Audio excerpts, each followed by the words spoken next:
இஸ்லாத்துல நாம எந்த ஒரு காரியத்தை செய்யறதா இருந்தாலும் அதை நீங்க மௌலித் ஓத நினைக்கிறீங்களா, அல்லது ஷபே பராத்னு அதுல சில காரியங்களை செய்ய நினைக்கிறீங்களா, அல்லது ஒரு தொழுகையை தொழுக நினைக்கிறீங்களா, ஒரு நோன்பு வைக்க நினைக்கிறீங்களா, எதுவா இருந்தாலும் அதற்கான ஆதாரங்கள் குர்ஆனிலே சொல்லப்பட்டிருக்க வேண்டும். நபிமொழிகளில் ஆதாரபூர்வமான செய்திகள் அது சொல்லப்பட்டிருக்க வேண்டும். அல்லாஹ்வின் தூதரால் தன்னுடைய 23 ஆண்டு கால வாழ்க்கையில சொன்ன செய்த காரியங்களாக இருக்க வேண்டும். எது அல்லாஹ்வின் தூதரால் சொல்லப்படாத அவர்களால் செய்யாத காரியங்களாக இருக்குதோ அதற்கும் இஸ்லாத்திற்கும் சம்பந்தம் இல்லை.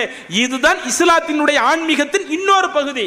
இந்த மார்க்கத்தை முழுக்க முழுக்க சொல்வதற்குரிய தகுதி படைத்த இறை தூதர் அவர்களுக்கு மட்டும் தான் இருக்கிறது.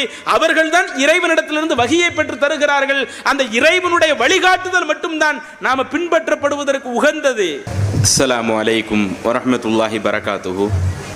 அன்பிற்குரிய அல்லாஹுவின் நல்லடியார்களே, தாய்மார்களே, சகோதர சகோதரிகளே, இந்த நிகழ்ச்சியிலே நபிகள் நாயகம் ஸல்லல்லாஹு அலைஹி வஸல்லம் அவர்களின் ஆன்மீகமும் சமகால நிகழ்வுகளும் என்ற தலைப்பு எனக்கு தேர்ந்தெடுக்கப்பட்டிருக்கிறது. இந்த தலைப்பு தேர்ந்தெடுக்கப்பட்டதற்கான காரணம் என்ன? இன்றைக்கு முஸ்லிம்களாக வாழக்கூடிய நாம் நம்முடைய உலக வாழ்க்கையை நாம் எவ்வாறு அமைக்க வேண்டும் என்பதை அல்லாஹு தஆலா நமக்கு ஏராளமான வழிகாட்டுதலின் மூலம் குர்ஆனிலே கற்றுத்தருகிறான். இன்னும் நமக்கு வாழ்வியல் வழிகாட்டியாக நபிகள் நாயகம் ஸல்லல்லாஹு அலைஹி வஸல்லம் அவர்களை தூதராக தேர்வு செய்து அவர்கள் மூலமாக இந்த இஸ்லாமிய சமூகம் எப்படி நடக்க வேண்டும், இன்னும் ஒட்டுமொத்த இந்த இறுதி உம்மத் எவ்வாறு தன்னுடைய வாழ்க்கையை அமைக்க வேண்டும் என்பதற்குரிய ஒரு அழகான வழிகாட்டுதலை அல்லாஹ் நமக்கு வழங்கி இருக்கிறான். அதை குறித்து அல்லாஹ் தன்னுடைய திருமறையில் கூறும் பொழுது, லக்கது கானலக்கும் ஃபீ ரசூலில்லாஹி உஸ்வத்துன் ஹஸனா லிமன் கான யர்ஜுல்லாஹ வல் யௌமல் ஆகிர் வ ஸக்கரல்லாஹ கஸீரா.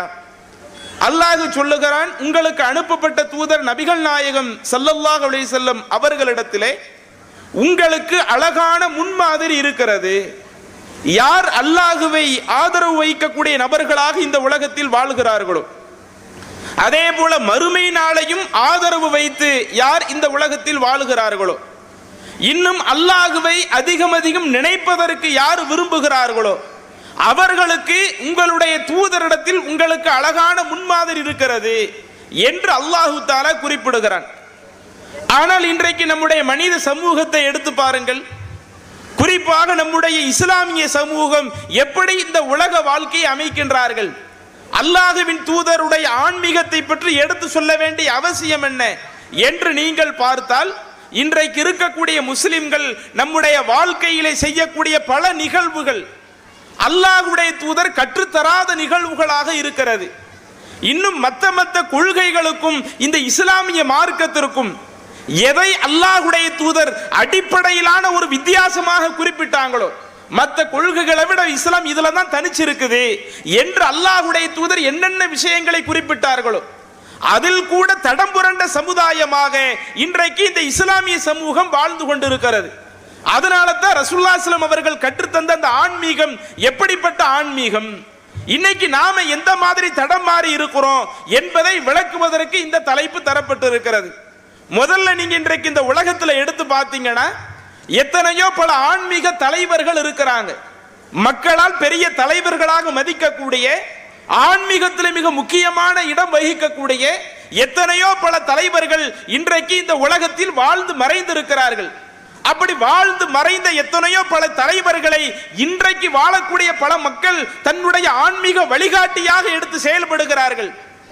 அதுல முகமது நபி ஸல்லல்லாஹு அலைஹி வஸல்லம் அவர்களை எடுத்துக்கொண்டால், அவர்கள் வழிகாட்டிய விதத்தை எடுத்துக்கொண்டால், அவர்கள் தன்னுடைய 23 ஆண்டு கால வாழ்க்கையில நபித்துவ வாழ்க்கையில எதையெல்லாம் மக்களுக்கு எடுத்து சொன்னார்களோ அதை ஒப்பிட்டு பார்க்கிற பொழுது மற்றெல்லா ஆன்மீக தலைவரை விட அல்லாஹ்வின் தூதர் நபிகள் நாயகம் ஸல்லல்லாஹு அலைஹி வஸல்லம் அவர்கள் உயர்ந்த இடத்தில் இருப்பதை நாம் பார்க்கலாம். இன்னைக்கு நீங்க எடுத்து பாருங்களேன், உலகத்தில் உள்ள ஆன்மீக தலைவர் யாரை எடுத்துக்கொண்டாலும், உதாரணத்திற்கு புத்தரை பெரிய ஆன்மீக தலைவர் என்று சொல்லுவார்கள். அதே மாதிரி சமண மதத்தை தோற்றுவித்த மகாவீரர் என்பவரை பெரிய ஆன்மீக தலைவர் என்று சொல்லுவார்கள். இப்படி எத்தனையோ பல தலைவர்கள் இருந்தாலும் மற்ற தலைவர்களுக்கும் முஸ்லிம்கள் வாழ்க்கை வழிகாட்டியாக ஏற்றுக்கொண்ட அல்லாஹ்வின் தூதருக்கும் என்ன வித்தியாசம்? இன்றைக்கு மற்ற ஆன்மீக தலைவருக்கு சிலைகளை பரவலாக பல இடங்களில் பார்க்கலாம். அவர்களுடைய சிலைகளுக்கு முன்னால் அவர்களை ஆன்மீக குருவாக ஏற்றிருக்கக்கூடியவர்கள் போய் வணங்கி வழிபடுவதை பார்க்கலாம். ஆனால் அல்லாஹ்வின் தூதர் நபிகள் நாயகம் ஸல்லல்லாஹு அலைஹி வஸல்லம் அவர்களுக்கு உலகத்தில் எங்காவது சிலை வடிக்கப்பட்டதுண்டா? நபி ஸல்லல்லாஹு அலைஹி வஸல்லம் அவர்கள் பிறந்து வாழ்ந்த மக்காவிலே எடுத்துக்கொள்ளுங்கள். அதற்கடுத்து ஹிஜ்ரத் பயணத்தை மேற்கொண்டு அல்லாஹ்வின் தூதர் மரணித்த மதீனாவிலே எடுத்துக்கொள்ளுங்கள். மக்காவிலேயோ மதீனாவிலேயோ அல்லாஹ்வின் தூதருக்கு சிலைகள் இருக்கிறதா? அல்லாஹ்வின் தூதருடைய உருவ படங்கள் இன்றைக்கு இருக்கிறதா? அல்லது உலகத்தில் எந்த ஒரு இடத்திலாவது ரசூலுல்லாஹி ஸல்லல்லாஹு அலைஹி வஸல்லம் அவர்களுக்கு சிலை வடிக்கப்பட்டதாகவோ அல்லாஹ்வின் தூதர் நபி ஸல்லல்லாஹு அலைஹி வஸல்லம் அவர்களுடைய உருவப்படம் படைக்கப்பட்டதாகவோ எந்த ஒரு செய்தியாவது நம்ம பார்க்க முடியுதா? அப்ப மற்ற தலைவர்கள் எடுத்து பாருங்க. புத்தருடைய சிலை இது என்று நாம் அறிந்து கொள்ளலாம். மகாவீரர் என்று சொல்லக்கூடியவருடைய சிலை இது என்று அறிந்து கொள்ளலாம். இன்னும் வேற என்னென்ன ஆன்மீக தலைவர்கள் இருக்கிறார்களோ அவர்களுக்கெல்லாம் சிலைகள் உருவாக்கப்பட்டு அந்த சிலைகள் இடத்துல போய் மக்கள் போய் வணங்கக்கூடிய இன்றைய காலகட்டத்தில் அல்லாஹ்வின் தூதர் ஸல்லல்லாஹு அலைஹி வஸல்லம் அவர்களுக்கு எந்த சிலைகளும் இல்லை, அவர்களுடைய உருவப்படங்கள் இல்லை, அவர்களை போய் இந்த மனித சமுதாயம் போய் வணங்கவில்லை என்று சொன்னால் இதுதான் அல்லாஹ்வுடைய தூதர் நமக்கு கற்றுத்தந்த மிக முக்கியமான ஒரு செய்தியாக இருக்கிறது. அல்லாஹ் தன்னுடைய திருமறையிலே குறிப்பிடுகிறான். நபிகள் நாயகம் ஸல்லல்லாஹு அலைஹி வஸல்லம் அவர்களை வைத்து ஒட்டுமொத்த மனித சமூகத்திற்கும் ஒரு எச்சரிக்கையை அல்லாஹ் விடுகிறான். குல், நபியே நீங்கள் சொல்லுங்கள், இன்னமா அன பஷரும் மிஸ்லுக்கும், நானும் உங்களை போன்ற மனிதர் தான். இறைவன் எப்படி ரசூலுல்லாஹி ஸல்லல்லாஹு அலைஹி வஸல்லம் அவர்களை இந்த மனித சமூகத்திற்கு சொல்லுகிறான் பாருங்க. நான் இன்றைக்கு இறைவனுடைய தூதராக இருக்கிறதுனால நான் இறைவனுடைய அதிகாரத்தில் பெற்றவன் கிடையாது. அல்லாஹ்வுடைய ஆற்றல் எனக்கு இருக்குதுன்னு நான் சொல்ல மாட்டேன். நீங்க இறைவனிடத்தில் என்னென்ன கேட்க விரும்புறீங்களோ அத்துணையும் என்னிடத்துல கேளுங்க அப்படின்னு நான் சொல்ல மாட்டேன். நபியே நீங்கள் அந்த மக்களிடத்தில் சொல்லுங்கள், இன்னமா அன பஷரும் மிஸ்லுக்கும், நானும் உங்களை போன்ற மனிதர் தான். நீங்கள் எப்படி மனிதராக இன்றைக்கு இந்த உலகத்தில் வாழ்ந்து கொண்டிருக்கிறீர்களோ உங்களை போன்று நானும் மனிதராகத்தான் இருக்கிறேன். என்னிடத்துல கடவுள் தன்மை எதுவும் இல்லை என்று சொல்லிவிட்டு அடுத்து அல்லாஹ் சொல்லுகிறான், யூஹா இலைய, உங்களுக்கும் எனக்குமான வித்தியாசம் என்ன? நான் உங்களை போன்ற மனிதராக இருந்தாலும் உங்களுக்கும் எனக்குமான விஷயம் யூஹா இலைய, இறைவன் புறத்திலிருந்து வகை செய்தி அருளப்படுதா இல்லையா? இந்த மனித சமுதாயத்தை வழிகாட்டுவதற்காக இந்த மனிதர்கள் எப்படி பொருளாதாரம் சம்பாதிக்கணும், இந்த மனிதர்கள் குடும்பத்தில் எந்த மாதிரி நடந்துக்கிடணும், இந்த மனிதர்கள் வணக்க வழிபாடுகள் எப்படி இருக்கணும், இந்த மனிதர்கள் பிறரிடத்தில் எந்த மாதிரி நடக்கணும் என்று இப்படி மனிதர்களுக்கு வழிகாட்டுவதற்காக யூஹா இலைய, எனக்கு அல்லாஹ்வின் புறத்திலிருந்து வகை செய்திகள் அருளப்படுகிறது. இதில் தான் உங்களுக்கும் எனக்குமான வித்தியாசம் இருக்குதே ஒழிய மற்றபடி நான் அனைத்துமே இன்னமா அன பஷரும் மிஸ்லுக்கும், நான் உங்களை போன்ற மனிதர் தான் என்று சொல்லிவிட்டு அடுத்து ரசூலுல்லாஹி ஸல்லல்லாஹு அலைஹி வஸல்லம் சொல்றாங்க, எனக்கு அருளப்படக்கூடிய வகை செய்தியில அதுல முக்கியமான சாரம்சம் என்ன தெரியுமா? அன்னமா இலாஹுக்கும் இலாஹு வாஹித், உங்களை படைத்த ஏக இறைவன் இருக்கிறானே அந்த ஏக இறைவன் ஒரே ஒரு இறைவன் தான் என்றுதான் எனக்கு அல்லாஹ்வின் புறத்திலிருந்து வகை செய்தி அருளப்படுகிறது. இன்னைக்கு ரசூலுல்லாஹி ஸல்லல்லாஹு அலைஹி வஸல்லம் அவர்களுக்காக சிலைகள் இல்லையே, யாரும் ரசூலுல்லாஹி ஸல்லல்லாஹு அலைஹி வஸல்லம் சிலைகள்ல அங்க போய் நம்ம மாலை போடுறது இல்லையே, அல்லாஹ்வின் தூதருடைய உருவ படங்களை நம்ம யார் இன்றைக்கு வீடுகள்ல வைத்திருக்கிறது இல்லையே. இன்னும் சொல்ல போனால் யாரேனும் ஒருவர் மார்க்கத்தை அறியாமல் அல்லாஹ்வின் தூதருக்கு உருவப்படம் கொடுக்க முற்படுகிற பொழுது அதை கண்டிக்கக்கூடிய சமுதாயமாக இந்த இஸ்லாமிய சமுதாயம் இருக்குது. அமெரிக்காவில் அல்லாஹ்வின் தூதருக்கு நாங்க செலவைக்க போறோம்னு சொன்னாங்க, அது ஒட்டுமொத்தமாக எதிர்த்த சமுதாயமாக இந்த இஸ்லாமிய சமுதாயம் இருக்குது. நம்ம ஏன் எதிர்க்கிறோம்? ஏன் அல்லாஹ்வின் தூதருக்கு சிலைகள் வடிக்கப்படல? ஏன் அல்லாஹ்வின் தூதருடைய உருவப்படங்கள் வரைவதை இந்த இஸ்லாமிய சமுதாயம் அதை ஏற்றுக்கொள்ள மாட்டுக்குது? ஏன்னா இன்றைக்கு ஒருவருக்கு உருவ சிலைகள் என்று வைக்கப்படுகிற பொழுது, உருவ படங்கள் என்று வைக்கப்படுகிற பொழுது அதுவே பிற்காலத்தில் வணங்கப்படக்கூடிய ஒரு பொருளாக மாறிவிடும். இன்றைக்கு தமிழகத்தில் கூட நீங்க எடுத்து பாருங்களேன், சில வருடங்களுக்கு முன்னாடி வாழ்ந்து மறைத்தவர் தான் பெரியார் என்பவர். அவர் எவ்வளவோ சிலை வழிபாட்டுக்கு எதிராக கடும்போக்கு மேற்கொண்டவர். அப்படி கடும்போக்கு மேற்கொண்ட அவருக்கு இன்றைக்கு பல இடங்களில் சிலைகள் இருக்குதா இல்லையா? அவருடைய சிலைகள்ல போய் மாலை போடுறாங்களா இல்லையா? இன்றைக்கு ஒருவருக்கு சிலைகள் வடிக்கப்பட்டால் அல்லது உருவப்படங்களை மாட்டி ஒரு மகத்துவமாக வீட்டில் மாட்டப்பட்டால் அதுவே பிற்காலத்தில் வணங்கப்படக்கூடிய ஒன்றாக மாறிவிடும் என்பதனால தான் அல்லாஹ்வின் தூதர் நமக்கு தெளிவாக சொன்னார்கள், நான் உங்களை போன்ற மனிதரை தவிர வேற இல்லை, எனக்கு அல்லாஹ்வின் புறத்திலிருந்து வரக்கூடிய வகையினுடைய முக்கிய சாரம்சமே அன்னமா இலாஹுக்கும் இலாஹு வாஹித், உங்கள் அனைவருடைய இறைவன் ஏக இறைவனாகி அல்லாஹ் ஒருவன் தான்.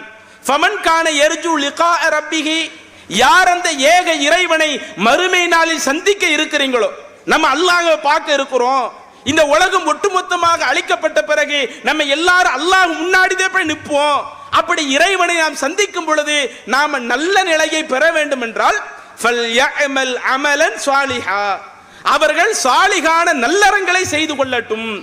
என்னென்ன விஷயங்கள் இஸ்லாமிய மார்க்கத்தில் நற்காரியங்களாக குறிப்பிடப்படுகிறதோ அந்த நற்காரியங்களை செய்து கொள்ளட்டும் என்று சொல்லிவிட்டு கடைசியில் ரசூலுல்லாஹி ஸல்லல்லாஹு அலைஹி வஸல்லம் மீண்டும் அந்த வசனத்தில் அல்லாஹ் சொல்லுகிறான், வலா யுஷ்ரிக் பி இபாதத்தி ரப்பிஹி அஹதா, அந்த இறைவனை வணங்கக்கூடிய விஷயத்தில் எந்த ஒருவரையும் அல்லாஹ்விற்கு இணை கற்பித்து விடாதீர்கள் என்று அல்லாஹ்வுடைய தூதர் நபிகள் நாயகம் ஸல்லல்லாஹு அலைஹி வஸல்லம் அவர்களை அல்லாஹ் இந்த மனித சமுதாயத்திற்கு சொல்வதாக தன்னுடைய திருமறையில் கூறுகிறானே. அப்ப இந்த வசனம் நமக்கு சொல்லக்கூடிய கருத்து என்ன? அல்லாஹ்வின் தூதர் நமக்கு கற்றுத்தந்த ஆன்மீகத்தினுடைய முக்கிய சாரம்சம் என்ன? இந்த இஸ்லாமிய மார்க்கம் மற்ற எல்லா கொள்கைகளை விட இன்னைக்கு உலகத்தில் ஒப்பிட்டு பாருங்களேன், எத்தனையோ மதங்களை சார்ந்த கொள்கைகள் இருக்கிறது, பொருளாதாரத்தை சார்ந்த கொள்கைகள் இருக்கிறது, இப்படி எத்தனையோ பல கொள்கைகள் இருந்தாலும் மற்ற கொள்கைக்கும் இஸ்லாத்திற்கும் உள்ள ஒரு அடிப்படை வித்தியாசமே நம்மை எல்லாம் படைத்த இறைவன் ஏக இறைவன் அல்லாஹ் ஒருவன் தான். அந்த அல்லாஹ்வுக்கு இணையாக எந்த மனிதரும் வணங்க வர முடியாது. அந்த இறைவனுக்கு செய்ய வேண்டிய வணக்க வழிபாடுகளையும் வேற எந்த நபர்களுக்கும் செய்ய முடியாது. இதுதானே அல்லாஹ்வுடைய தூதர் நமக்கு கற்றுத்தந்த ஆன்மீகம். அதனால தான் நீங்க ரசூலுல்லாஹி ஸல்லல்லாஹு அலைஹி வஸல்லம் வாழ்க்கையை எடுத்து பாருங்களேன். அல்லாஹ்வின் தூதர் நபிகள் நாயகம் ஸல்லல்லாஹு அலைஹி வஸல்லம் அவர்கள் இந்த இணை வைப்புக்கு எதிராக இறைவனுடைய இடத்தை அடுத்தவங்களுக்கு கொண்டு வரக்கூடிய இந்த தன்மை எந்த மனித சமுதாயத்திற்கு வந்துடக்கூடாது. இணை வைப்பினுடைய ஒரு சாயல் கூட இந்த சமுதாயத்தில் வந்துடக்கூடாது என்பதற்காகத்தான் தன்னுடைய வாழ்க்கையில பல்வேறு பிரச்சாரங்களை மேற்கொண்டிருக்கிறார்கள். ஆனா இன்னைக்கு நாம எப்படி இருக்கிறோம்? அதற்கு நேர் மாற்றமாக நடந்து கொண்டிருக்கிறோம். உதாரணத்துக்கு நீங்க பாருங்களேன், இன்றைக்கு எல்லா ஊர்களிலேயும் முஸ்லிம்கள் அதிகமாக இருக்கக்கூடிய ஊர்களை எடுத்துக்கிட்டா எல்லா ஊர்களிலேயும் இன்றைக்கு தர்காக்கள் என்று சில கட்டடங்கள் இருக்கிறது. பார்க்கிறோமா இல்லையா? இறந்து போன சிலரை அடக்கம் செய்து வைத்து அந்த இடத்தை கெட்டடமாக கட்டி வைத்து அங்க போய் வாரம் போய் ஏதேனும் சில காரியங்களை செய்வது, இப்படி தர்காக்கள் பல ஏரியாக்கள் இருக்குதா இல்லையா? இன்னும் சொல்ல போனால் இந்த தமிழகத்தில் நீங்க சுத்தி பார்த்தீங்கன்னு வைங்க, சில கிராமங்கள்லாம் இருக்கும், கிராமத்தில் தொழுகிறதுக்கு பள்ளிவாசல் கூட இருக்காது. இறைவனை வணங்கி வழிபடுவதற்காக தொழுகைக்கு பள்ளிவாசல் கூட இருக்காது. அவங்க அந்த ஜும்மா தொழுகிறதா இருந்தாலும் 5 கிலோமீட்டர் 10 கிலோமீட்டர் தாண்டி போய் வேற ஒரு பக்கத்து ஊர்ல போய் தான் தொழக்கூடிய ஒரு நிலை இருக்கும். அப்படி பள்ளிவாசல் இல்லாத ஊர்களிலும் கூட இன்றைக்கு தர்காக்கள் கட்டப்படக்கூடிய ஒரு நிலைகள் எவ்வளவு நம்மளுடைய தமிழகத்தில் இருக்குது. அப்ப இன்றைக்கு அப்படி தர்காக்களை கட்டி வச்சு அங்க வியாழக்கிழமை வந்துருச்சுன்னா போதும், நம்ம ஊர்ல இருக்கத்தானே செய்யுது. நம்ம ஊர்ல இருக்கக்கூடிய தர்காவை நீங்க பாத்தீங்கன்னா இது வெறுமனே கோட்டக்குப்பத்துல மாத்திரம் இந்த தர்கா கிடையாது. விழுப்புரத்துல போனாலும் இவருடைய பெயர்ல ஒரு தர்கா இருக்கிறது. அதே போல ஊப்பியில போனாலும் இவருடைய பெயர்ல தர்கா இருக்கிறது. இப்படி பல ஒருவருக்கே பல இடங்கள்ல தர்காக்கள் கட்டி வைத்து இன்றைக்கு அந்த தர்காக்கள்ல வேலைக்கிழமை வந்துருச்சுன்னா பத்தியா நம்முடைய ஆட்கள் வாங்கிட்டு போறாங்களே, அங்க பத்திய பொருத்தி வைக்கிறது என்ன, அங்க உட்கார்ந்து துவா செய்யறது என்ன, சில நேரங்கள் அங்க உட்கார்ந்து தொழுவது என்ன, இன்றைக்கு அதை ஒரு பெரிய வணக்கமாக, இதுதான் இஸ்லாத்தினுடைய ஒரு ஆன்மீகமாக இஸ்லாமியர்கள் சில நபர்கள் செய்து கொண்டிருக்கிறாங்களா இல்லையா?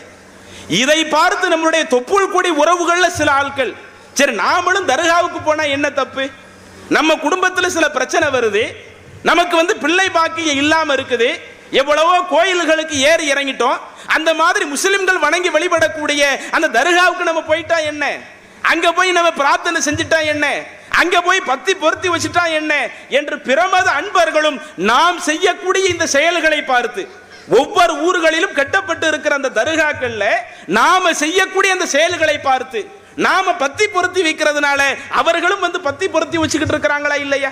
அப்ப அவர்களுக்கும் இஸ்லாம் என்றால் இதுதான் என்று ஒரு தவறான ஒரு செய்தியை நாம எடுத்து சொல்லி கொண்டிருக்கிறோமே, இதுதான் அல்லாஹ்வுடைய தூதர் கற்றுத்தந்ததா?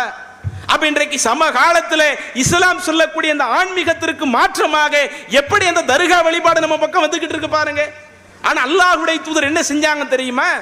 தன்னுடைய 23 ஆண்டு கால வாழ்க்கையை முழுக்க முழுக்க அந்த இணை வைப்புக்கு எதிராகத்தான் தன்னுடைய பிரச்சாரத்தில் அதிகமான பிரச்சாரங்களை செய்தார்கள். அப்படி 23 வருஷம் பிரச்சாரம் செஞ்சும் எந்த நோயில ரசூலுல்லாஹி ஸல்லல்லாஹு அலைஹி வஸல்லம் மரணிக்கிறாங்களோ அந்த மரண படுக்கையில் இருக்கக்கூடிய அந்த நேரத்திலேயும் நாம் ஹதீஸிலே பார்க்கிறோம். சஹீஹுல் புகாரி போன்ற நபிமொழிகள்ல பதிவு செய்யப்பட்ட ஆதாரபூர்வமான செய்தி, அல்லாஹ்வுடைய தூதர் எந்த நோயில் மரணித்தார்களோ அந்த நோயினுடைய கடுமை மிக கடுமையாக அவர்களுக்கு இருக்கும் பொழுது இந்த மனித சமுதாயத்திற்கு சில செய்திகளை சொல்ல ரசூலுல்லாஹி ஸல்லல்லாஹு அலைஹி வஸல்லம் நினைக்கிறாங்க, எழுந்து பேச நினைக்கிறாங்க. ஆனா அல்லாஹ்வின் தூதரால எழுந்து நிற்க முடியல. ஏதோ இந்த மனித சமுதாயத்திற்கு எச்சரிக்கை நினைக்கும் பொழுது ரசூலுல்லாஹி ஸல்லல்லாஹு அலைஹி வஸல்லம் அவங்களால எழுந்திருக்க முடியல. அப்படியே மயக்கமுற்று மீண்டும் கீழே விழுந்து விடுகிறார்கள். திரும்ப கொஞ்சம் மயக்கம் தெளிகிறது. என் மேல தண்ணீர் கொஞ்சம் ஊற்றுங்க என்று அல்லாஹ்வுடைய தூதர் சொல்றாங்க. ரசூலுல்லாஹி ஸல்லல்லாஹு அலைஹி வஸல்லம் அவங்க மேல தண்ணீர் ஊற்றப்படுகிறது.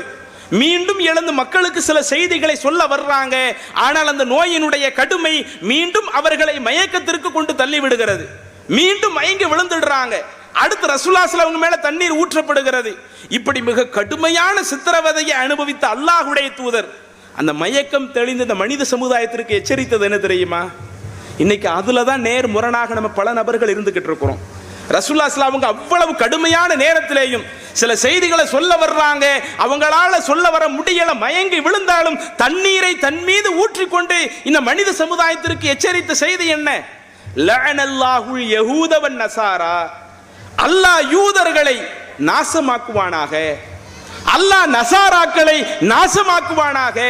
அந்த யூதர்களும் நசாராக்களும் எதற்காக நாசமாக்கப்பட வேண்டும்? எதுக்காக அவங்களுக்கு அல்லாஹ்வுடைய கருணை இல்லாம போகட்டும் என்று அல்லாஹ்வுடைய தூதர் அதை அந்த நபிமொழியிலே சொல்லுகிறார்கள்.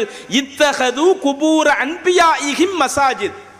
ஏன்னா அந்த யூதர்கள் நசாராக்கள் இருக்கிறாங்களே, அவர்களுக்கு அனுப்பப்பட்ட நபிமார்கள் இருக்க, அந்த நபிமார்கள் வாழக்கூடிய காலகட்டத்தில் இறைவன் ஒருவனைத்தான் வணங்க வேண்டும், எதுவா இருந்தாலும் அந்த இறைவன்ட்ட மாத்திரம் தான் கேட்கணும் என்கிற ஒரு போதனையை எடுத்து சொல்லி இருக்க, அந்த நபிமார்கள் இறந்த பிறகு அந்த நபியினுடைய அடக்கத்தலத்தையே வணக்கத்தலமாக மாற்றி விட்டார்களே. என்ன அவங்க பிரச்சாரம் பண்ணாங்களோ அவங்க செய்த அந்த பிரச்சாரத்தை மறந்து விட்டு அந்த நபிமார்களுடைய அடக்கத்தலத்தையே வணக்கத்தலமாக மாற்றிய அந்த கூட்டத்திற்கு, அந்த யூதர்களுக்கு நசாராக்களுக்கு இறைவனுடைய சாபம் ஏற்படட்டுமாக. அப்ப ரசூலுல்லாஹி ஸல்லல்லாஹு அலைஹி வஸல்லம் உங்களால முடியாத நேரத்திலேயும் இதை குறித்து எச்சரிக்கிறார்கள் என்று சொன்னால், அப்ப இன்றைக்கு ஒருவருடைய அடக்கத்தலம் வணக்கத்தலமாக மாற்றப்படுவது நம்முடைய சமுதாயத்தில் எவ்வளவு கடுமையாக சொல்லப்பட்டிருக்கிறது. அது இறைவனுடைய லஅனத்துக்குரிய ஒரு காரியமாக, இறைவனுடைய சாபத்தை பெற்றுத்தரக்கூடிய ஒரு காரியமாக அப்படித்தான ரசூலுல்லாஹி ஸல்லல்லாஹு அலைஹி வஸல்லம் சொல்லி இருக்கிறாங்க. இன்னைக்கு நம்ம வச்சிருக்கிற பேர்ல எப்படி இருக்கும்? மஹபூப் ஷான்னு ஒரு பேர் வச்சிருப்பாங்க. சரி, மஹபூப் ஷா நல்லவராவே இருக்கட்டுமே. ஒரு ஆள் நல்லவரா கெட்டவரா அது நாம முடிவு பண்ண முடியாது, எல்லாமே இறைவன் தான் அறிஞ்ச விஷயம். சரி, வெளிப்படையில் அவர் நல்லவராவே இருக்கட்டுமே. அந்த மஹபூப் ஷா இறக்கிறாரு, மௌத்தான அவருடைய அடக்கத்தலம் எப்படி இருக்கணும்? மற்ற எல்லா நபர்களுடைய அடக்கத்தலம் எப்படி இருக்குதோ அப்படித்தான் இருக்கணும். ஆனா இன்னைக்கு மஹபூப் ஷா அவருடைய அடக்கத்தலத்தை மாத்திரம் நம்ம தனியாக எடுத்து வச்சோம்னா, இப்ராஹிம் ஷா அவருடைய அடக்கத்தலத்தை மாத்திரம் நம்ம தனியாக கொண்டு வந்தோம்னா, நாகூர் ஷாகுல் ஹமீது பாதுஷா அவருடைய அடக்கத்தலத்தை மட்டும் தனிமையாக ஆக்கணும்னா, இன்னும் அது போன்ற அடக்கத்தலங்கள்ல ஒவ்வொரு வாரம் வியாழக்கிழமை வந்துருச்சுன்னா அங்க போய் பத்தி பொருத்தி வைக்கிறது என்ன, அங்க உள்ள விளக்குல எண்ணெயை ஊத்துறது என்ன, அங்க போய் சந்தனத்தை கொண்டு போறது என்ன, சந்தனத்தை அங்க வச்சு திரும்ப அவங்க எடுத்து தேய்த்து கொள்வது என்ன. அப்ப இது போன்ற ஒரு காரியத்தை இன்றைக்கு நம்முடைய மக்கள் செய்கிறார்கள் என்றால், அப்ப இன்றைக்கு இருக்கக்கூடிய இப்ராஹிம் ஷாவாக இருக்கட்டும், மஹபூப் ஷாவா இருக்கட்டும், அல்லது நத்தஹர் பாத்ஷா யாராக இருக்கட்டும், இவங்க நல்லவர்களா கெட்டவர்களா நாம முடிவெடுக்க முடியாது, அல்லாஹ் மட்டுமே அறிந்த ஒண்ணு. ஆனா ரசூலுல்லாஹ் என்ன சொன்னாங்க? அல்லாஹ்வுடைய தூதர் நமக்கு கற்றுத்தந்தது என்ன? அல்லாஹ்வுடைய தூதர் கற்றுத்தந்த ஆன்மீகம், ஒருவர் ஒரு முஸ்லிம் நல்லவராகவே வாழ்ந்து மரணித்தால் அவருடைய அடக்கத்தலத்தை அதை நீங்க தனியான ஒரு அடக்கத்தலமாக குறிப்பிட்டு காட்டுங்க என்று ரசூலுல்லாஹி ஸல்லல்லாஹு அலைஹி வஸல்லம் மையப்படுத்தி சொன்னாங்களா? அங்க போய் உங்களுடைய பிரார்த்தனைகளை கேட்டுக்கிடுங்க என்று அல்லாஹ்வுடைய தூதர் சொன்னாங்களா? உங்களுக்கு என்னென்ன தேவைகள் இருக்குதோ அந்த தேவைகள் அங்க போய் நீங்க முறையிடுங்க. அப்படி அல்லாஹ்வுடைய தூதர் சொன்னார்களா?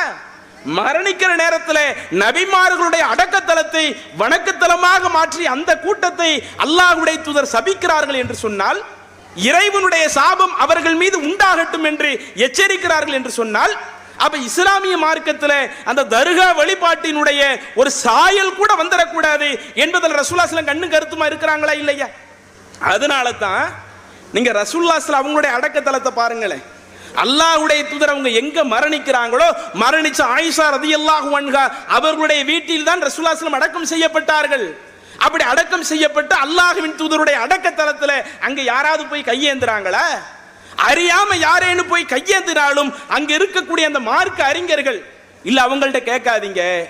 மொழி பேச தெரியாதவர்களாக இருந்தாலும், அங்க இருக்கக்கூடியவர்கள் அரபி மொழியை மட்டும் அறிந்தவர்களாக இருந்தாலும், வெளிநாட்டில் உள்ள தமிழாளு ஒரு ஆள் அங்க போய் கையேந்திராருன்னு வைங்க, நமக்கு அரபி தெரியாது, அவங்களுக்கு தமிழ் தெரியாது. இன்றைக்கும் சமூக வலைதளங்கள்ல பார்க்கலாம். அப்படி தெரியாட்டில் என்ன செய்வாங்க, சைக்கிணையில இங்க துவா செய்யாதீங்க, அல்லாஹ் இருக்கானே அல்லாஹ்ட்ட மட்டும் தான் துவா செய்யணும் என்று சைக்கிணையில் அங்க உள்ள நபர்கள் குறிப்பிடுறாங்கன்னா, அப்ப இறை தூதருடைய அடக்கத்தலம் இன்றைக்கு அது போன்று வழிபடக்கூடிய ஒரு இடமாக இல்லை. அங்க போய் மக்கள் கையேந்தினாலும் அங்க இருக்கக்கூடிய மார்க்க அறிஞர்கள் நாம ரசூலுல்லாஹ்ட்ட கையேந்த கூடாது, படைத்த அல்லாஹ்ட்ட மட்டும் தான் கையேந்தணும். ஏன்னா அல்லாஹ்வுடைய தூதர் அப்படித்தானே சொன்னார்கள். அல்லாஹ்வே நபி ஸல்லல்லாஹு அலைஹி வஸல்லம் அவர்களை அப்படித்தானே சொல்ல சொன்னார். நான் மேலே மேற்கோள் காட்டிய வசனத்தில் வலா யுஷ்ரிக் பி இபாதத்தி ரப்பிஹி அஹதா, இறைவனுடைய இபாதத் எது இருக்குமோ அந்த இபாதத்துல யாரையுமே கூட்டாக்கிற கூடாது. இன்றைக்கு துவா செய்வது அது ஒரு இபாதத், அத்வாவு ஹுவல் இபாதத் ரசூலுல்லாஹ் சொன்னாங்க.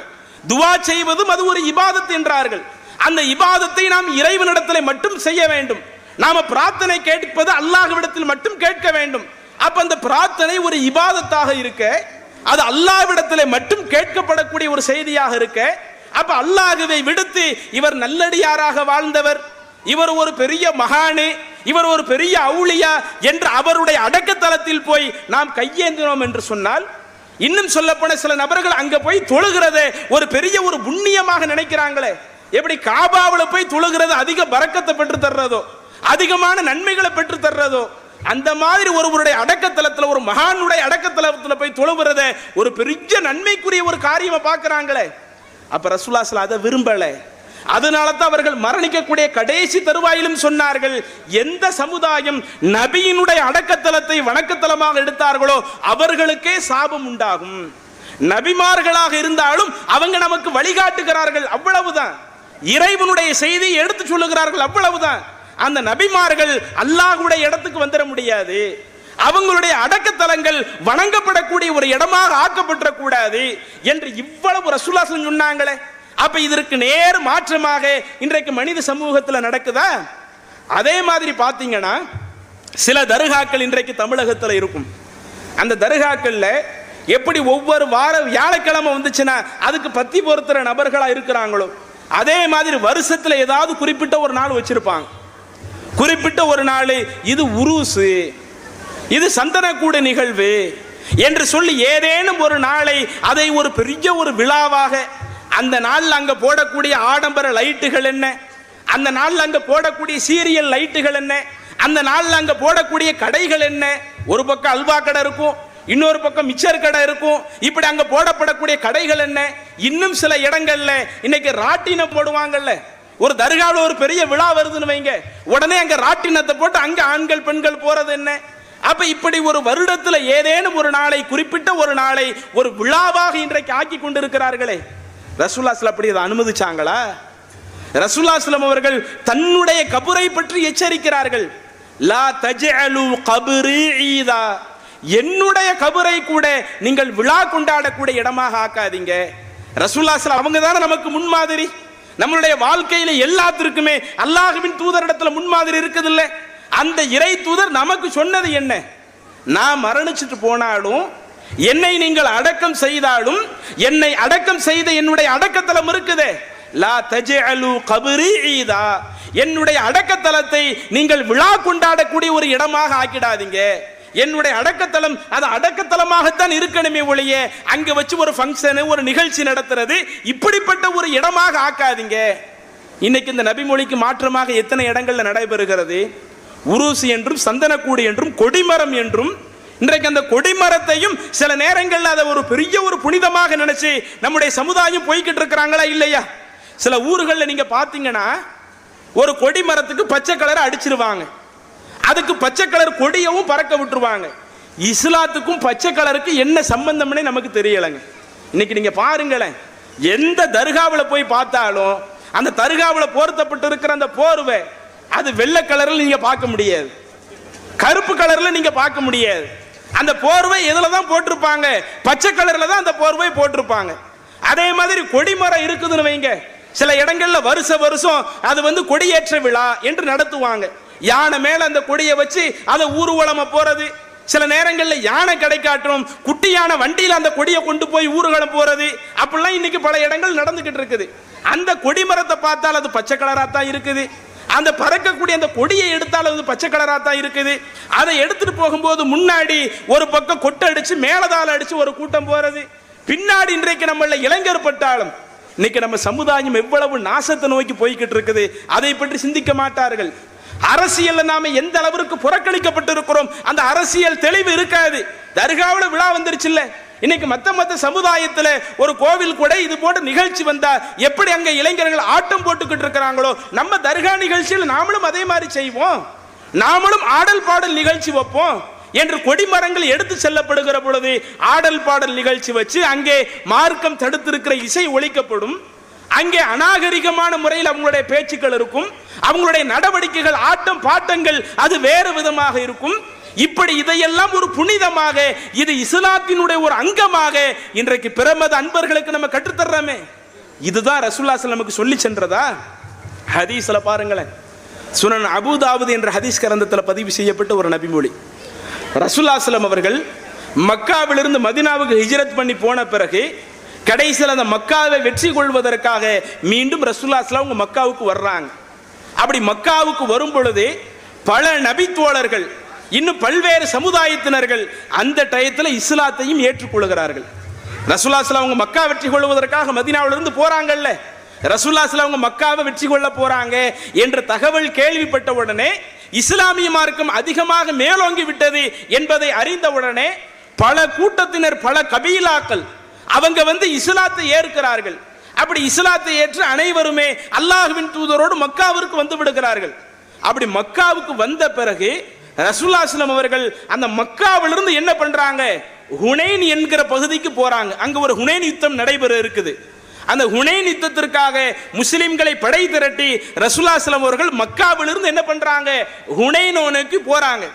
அப்படி ஹுனைனை நோக்கி போகும் பொழுது மக்காவுக்கு வெளியே ஒரு மரம், ஒரு இளந்த மரம் மாதிரி ஒரு மரம் ஒன்று இருக்கிறது. அந்த மரத்துக்கு வந்து தாத்து அன்வாத், அந்த மரத்துக்கு வந்து தாத்து அன்வாத்னு பேரு.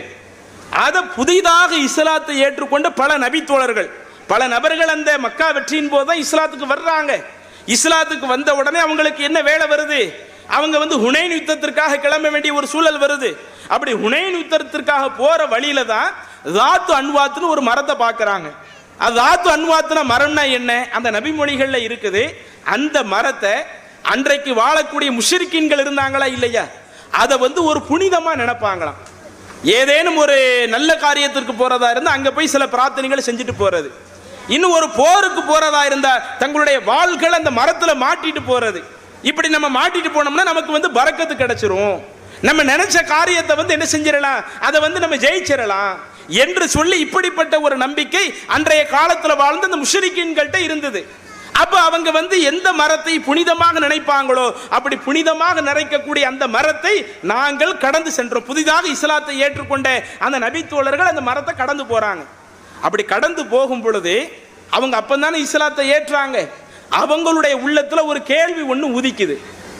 ரசூலுல்லாஹி அவங்கள்ட்ட கேட்கிறாங்க, அல்லாஹ்வின் தூதரே, இஜஅல் லனா தாத்து அன்வாத், எங்களுக்கு நீங்க தாத்து அன்வாத்னு ஒரு மரத்தை ஒன்று ஏற்படுத்தி கொடுங்களேன், இந்த மரம் எங்களுக்கு வேண்டாம், இதை வந்து அந்த மக்கத்து முஷ்ரிக்கீன்கள் தான் புனிதமா நினைச்சுக்கிட்டு இருக்கிறாங்க, இந்த மரம் எங்களுக்கு வேண்டாம், இந்த மாதிரி வேறு ஒரு மரத்தை எங்களுக்கு நீங்க புனிதமாக ஆக்கி கொடுங்களேன் என்கிற ஒரு கேள்வியை அந்த புதிதாக இஸ்லாத்தை ஏற்றுக்கொண்ட அந்த நபித்தோழர்கள் அல்லாஹ்வின் தூதரிடத்தில் கேட்கிறாங்க. அப்ப ரசூலுல்லாஹி என்ன சொன்னாங்க தெரியுமா, குர்ஆன்ல உள்ள அந்த வசனத்தை மேற்கோள் காட்டினார்கள். மூசா நபி காலத்தில் அந்த பனு இஸ்ரவேலர்கள் என்ன கேள்வியை கேட்டாங்களோ அதே கேள்வியை நீங்க என்கிட்ட கேட்கிறீங்களே. மூசா நபி காலத்தில் அந்த மூசா நபி இடத்துல பனு இஸ்ரவேலர்கள் கேட்டாங்களே, அவங்க கடல்ல இருந்து அந்த பக்கம் அல்லாஹ் தஆலா அவர்களை காப்பாற்றி கொண்டு போன பிறகு அங்க போய் என்ன கேட்டாங்க, அவங்களுக்கு ஒரு கடவுள் இருக்கிற மாதிரி எங்களுக்கு இன்னொரு கடவுள் ஆக்கித்தாங்க என்று மூசா நபி இடத்துல அந்த மக்கள் கேட்டாங்களே, அந்த மாதிரி நீங்க கேட்கிறீங்களே. அப்ப அல்லாஹ் தஆலா குர்ஆன்ல அவர்களை பற்றி சொல்லுகிற பொழுது அவர்கள் ஒரு மூடர்களாக இருந்தார்கள் என்று அல்லாஹ் சொன்னானே. இந்த வசனத்தை மேற்கோள் காட்டி மூசா நபிட்ட கேட்ட மாதிரியே அவங்களுக்கு ஒரு மரம் இருக்கிற மாதிரி எங்களுக்கு ஒரு மரம் ஆக்கித்தாங்க என்று நீங்க கோரிக்கை வைக்கிறீங்களே என்று அல்லாஹ்வுடைய தூதர் அதை கடிந்து விட்டு, இதற்கும் இஸ்லாத்திற்கும் எந்த சம்பந்தம் கிடையாது, நம்முடைய இஸ்லாமிய மார்க்கத்தில் இப்படி தனி மரத்திற்கு எந்த ஒரு புனிதம் கிடையாது, அந்த மரத்துல போய் நாம நம்பிக்கையோட ஏதேனும் ஒரு துவா செஞ்சோம்னா, அந்த மரத்தை நாம தொட்டு கொண்டோம் என்று சொன்னால், அல்லது அங்க போய் ஏதேனும் சில பிரார்த்தனைகளை நம்ம கேட்டு விட்டோம் என்று சொன்னால் நம்ம கேட்கறதெல்லாம் நடந்துரும் என்கிற ஒரு இது இஸ்லாத்துல கிடையாது. நீங்க எதுவா இருந்தாலும் படைத்த அல்லாஹ்விடத்துல கேளுங்க. உங்களுக்கு தேவைப்படக்கூடிய எந்த தேவைகளாக இருந்தாலும் படைத்த இறைவனிடத்துல முறையிடுங்கள். இப்படித்தானே அல்லாஹ்வுடைய தூதர் வழிகாட்டினார்கள். அப்ப ரசூலுல்லாஹி ஸல்லல்லாஹு அலைஹி வஸல்லம் வழிகாட்டுதலை எடுத்து பார்த்தீங்கன்னா இன்றைக்கு இஸ்லாமிய சமுதாயத்தில் இணை வைப்பு என்னென்ன ரூபங்கள் இருக்குதோ எல்லாத்தையும் தரைமட்டமாக்கி விட்டார்கள். இன்றைக்கு இறந்தவருடைய அடக்கத்தலத்தை புனிதமாக ஆக்கினால் அதுவே ஒரு கட்டத்தில் அங்கே போய் நிறைய பேர் வணங்கக்கூடிய ஒரு இடமாக மாறிவிடும். அப்படி தனியாக ஆக்காதீங்க. அந்த தரைமட்டத்துக்கு மேல எந்த ஒரு கபரையும் நீங்க உயர்த்தி கெட்டாதீங்க. இன்னும் கபர்கள் கெட்டப்படுவது ரசூலுல்லாஹி ஸல்லல்லாஹு அலைஹி வஸல்லம் தடுத்தாங்க. கபர்கள் பூசப்படுவது அல்லாஹ்வுடைய தூதர் தடுத்தாங்க. ஏனென்றால் எங்கே கபர்கள் கெட்டப்படுகிறதோ கபர்கள் பூசப்படுகிறதோ அதுவெல்லாம் முழுக்க முழுக்க இணை வைப்பினுடைய அடுத்த ரூபங்களாக அடுத்தடுத்து வரும்.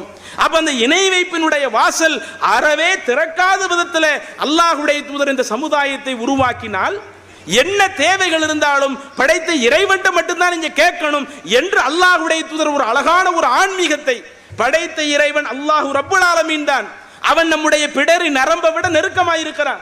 நீங்கள் என்ன ஒரு கோரிக்கை வைத்தாலும் அந்த கோரிக்கையை ஏற்பதற்கு அவன் தயாராக இருக்கிறான். நீங்கள் கேட்பதை அவன் வழங்குவதற்கு தயாராக இருக்கிறான். இன்னும் அல்லாஹ் தன்னுடைய திருமறையில நபியை விட்டு இன்னொரு இடத்துல சொல்லுகிறான். குல் நபியை நீங்கள் சொல்லுங்கள், இன்னமா அன பஷரும் மிஸ்லுக்கும், நான் உங்களை போன்ற மனிதர் தான். யூஹா இலைய அன்னமா இலாஹுக்கும் இலாஹு வாஹித், உங்களை படைத்த இறைவன் ஒரே ஒரு இறைவன் என்று அல்லாஹ் எனக்கு வகியை அருளுகிறான் என்று இதுக்கு முன்னாடி சொன்ன வசனத்துல மாதிரி அல்லாஹ் சொல்லிட்டு அடுத்து கூடுதல் அல்லாஹ் நபியை விட்டு சொல்லுகிறான். ஃபஸ்தகீமு இலைஹி, நீங்கள் அந்த அல்லாஹ்வின் பக்கமே எதுவாக இருந்தாலும் உறுதியா இல்லுங்க. ஒரு கஷ்டம் வந்துருச்சா, அந்த கஷ்டத்தை நீக்கணுமா, அந்த கஷ்டத்தை நீக்குவதற்குரிய ஆற்றல் உங்களை படைத்த இறைவனுடைய கையில தான் இருக்குது. ஃபஸ்தகீமு இலைஹி, அந்த இறைவனின் பக்கமே உறுதியா இருங்க. அல்லது நீங்க ஒரு சோதனையில மாட்டிக்கிட்டு முழிக்கிறீங்களா, அந்த சோதனையிலிருந்து ஒரு விடிவு காலத்தை எதிர்பார்க்கிறீங்களா, அதற்குரிய விடிவு காலத்தை படைத்த இறைவனால் மட்டுமே தர முடியும். நீங்க அதுல உறுதியாக இருங்க. வஸ்தக்ஃபிரூஹு, இன்னும் அந்த இறைவனிடத்திலேயே நீங்கள் பாவ மன்னிப்பு தேடுங்கள். வயலுல் முஷ்ரிக்கின், இதில் யாரேனும் இறைவனுக்கு இணை வைத்தால் அத்தகைய இணை வைப்பாளர்களுக்கு கேடுதான். அப்ப அல்லாஹ் எப்படி சொல்றான் பாருங்க, இறைவன் நான் ஒருத்தன் தான் இருக்கிறேன், எதுவா இருந்தாலும் என்னையே சார்ந்திருங்க. நீங்க என்ன தவறுகள் செய்தாலும் அந்த தவறுக்கு ஏன்டையே மன்னிப்பு கேளுங்க. இதில் யாரேனும் அவர்கள் இறைவனுக்கு இணையாக அடுத்தவர்களை ஆக்குவார்களேயானால் ஃபவைலுல் முஷ்ரிக்கின், அந்த இணையாளர்களுக்கு கேடுதான் என்று அல்லாஹ் எச்சரிக்கிறானே. அப்ப இதைத்தான ரசூலுல்லாஹி ஸல்லல்லாஹு அலைஹி வஸல்லம் சொன்னாங்க. அதனால தான் என்னென்ன இணை வைப்பினுடைய வாசல் இருக்குதோ அத்துணையுமே அடைச்சு காட்டிட்டாங்க. ஆனா இன்னைக்கு நம்ம சமுதாயம் அதிலிருந்து திருந்துற மாதிரி இல்லை. இன்னும் தர்காவில் போய் கையேந்தக்கூடியவர்களாகத்தான் இருக்கிறார்கள். கொடிமரத்தை புனிதமாக நினைத்து தொட்டு கும்பிடக்கூடியவர்கள் இருக்கத்தான் செய்கிறார்கள்.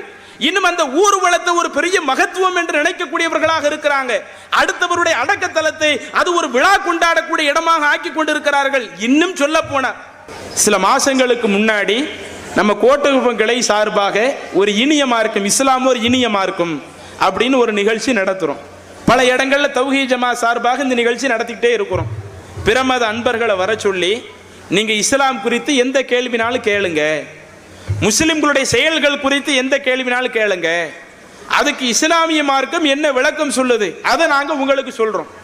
எங்க மக்கள் ஒரு காரியத்தை தவற செஞ்சாலும் அந்த தவறு அது தவறுன்னு எடுத்து சொல்லுவோம் என்று இதை மக்களுக்கு மத்தியில் எடுத்துரைக்கக்கூடிய பிரமத அன்பர்களுக்கும் இஸ்லாத்தை எடுத்து சொல்லக்கூடிய இஸ்லாம் ஒரு இனிய மார்க்கம் என்கிற ஒரு நிகழ்ச்சியை நம்முடைய ஜமாத் சார்பா தொடர்ச்சியா பல இடங்கள்ல நாம நடத்திட்டு வர்றோம், பல வருடங்களா. அந்த அடிப்படையில் இதே கோட்டக்குப்பத்தில் சில மாசங்களுக்கு முன்னாடி நடந்துச்சு. அதுல ஒரு பிரமத சகோதரர் ஒரு ஆள் கேள்வி கேட்கிறாங்க. என்ன கேள்வி? இன்னைக்கு முஸ்லிம்கள்ட்ட ஒரு பழக்கம் இருக்குதே, நாங்க ஒரு கல்யாண வீட்டுக்கு ஏதாவது ஒரு நிகழ்ச்சி இருக்குதுன்னு வைங்களேன், அந்த கல்யாண மாப்பிள்ளை பொண்ணு வீட்டுக்குள்ள வரும் பொழுது முட்டை இருக்குல்ல, அந்த முட்டையை சுத்தி நாங்க என்ன செய்வோம், ஆராத்தி எடுப்போம். எங்க ஊர்ல ஆராத்தின்னு சொல்லுவாங்க. அந்த ஆராத்தி எடுப்போம். அல்லது ஒரு தாம்பூல தட்டுல அதுல அந்த மஞ்சள் தண்ணியை நாங்க கலந்துட்டு, அதுல கொஞ்சம் குங்குமத்தை நாங்க கலந்துட்டு, அந்த ஆராத்தி தட்டை எடுத்து ஆராத்தி எடுத்து இப்படி நாங்க திருஷ்டி கழிக்கிறதுக்காக ஊத்துவோம். இது எங்களுடைய நம்பிக்கை, அது ஒரு பக்கம் இருக்கட்டும். ஆனா முஸ்லிம்கள்ட்ட நாங்க சில காரியத்தை வித்தியாசமா பார்க்கிறோமே. ஆட்டு தலை இருக்குது இல்ல, அந்த ஆட்டு தலையை வச்சு இதே மாதிரி ஆராத்தி எடுக்கிறாங்களே, எங்களுக்கே பார்க்கிறதுக்கு பயங்கரமா இருக்குது. இது என்ன? விளையாட்டுக்காக நான் சொல்லல. இதே கோட்டக்குப்பங்களையில சில மாதங்களுக்கு முன்னாடி நடந்த இஸ்லாம் ஒரு இனிய மார்க்கத்துல இப்படி முஸ்லிம்கள் ஆட்டு தலையை வச்சு என்ன செய்யறாங்க, ஆராத்தி எடுக்கிறாங்களே, இது என்ன? இது இஸ்லாத்துல இருக்குதான்னு கேட்கிறாங்க. அப்ப நம்ம அதை எல்லாம் தெளிவா விளக்கி சொல்லிட்டோம்.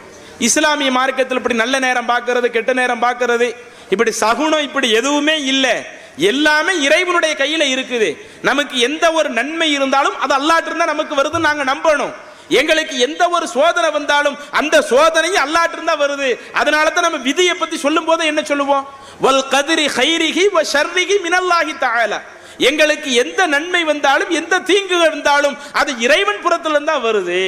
இப்ப எங்களுக்கு ஒரு தீங்கு வருதுன்னா அந்த தீங்கை நீக்கக்கூடிய ஆற்றலும் படைத்த இறைவனுக்கு மட்டும்தான் இருக்குது. இப்படி ஆட்டு தலையை வச்சு சுத்தினதுனால இந்த ஆட்டு தலை எங்களுக்கு வரக்கூடிய கஷ்டத்தை நீக்கிறாது, எங்களுக்கு வரக்கூடிய முசீபத்தை நீக்கிறாது.